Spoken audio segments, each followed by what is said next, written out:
Good morning, everybody. Here's your core bites. It's number 96. So let's take a look at it. So Skylar bought 3 necklaces and a box of 100 beads. Each necklace contained 75 beads. How many beads did Skylar buy altogether? Okay.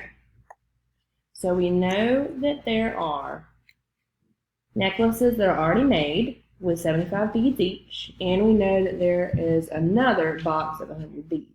So you're trying to see how many beads there are altogether. So if you have 75 times 3 for each of those 3 necklaces, you're going to get 225.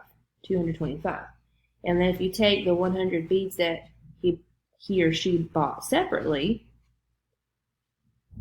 100 plus 225, then you would have a total of 325 beads. So that would be your answer. And then for number 2, 650 divided by 5. So you can kind of do this one in your head because it already has a 0. So if you know your multiplication, 5 times 13 gives you 65, which is that number there, and then just add your 0. So the answer would be 130, and you could test it. You could check it by doing 130 times 5, and then that would give you 650. For number 3, we're going to add these fractions, but they need to have a like denominator first. So if we just add zeros, because we're trying to get to 100, so if you add a 0, so it'd be 70 over 100 plus 13 over 100.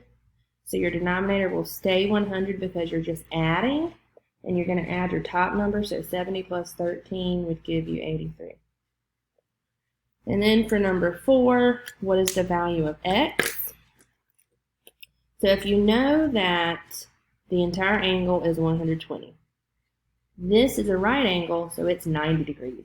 So if you take 120, subtract 90, that's going to give you 30 degrees, because 30 degrees plus 90 degrees is going to give you that 120 degrees. Okay? And then the last one says, with this beautiful sunshine, is that a line of symmetry? And the answer would be no. All right, guys, check yours.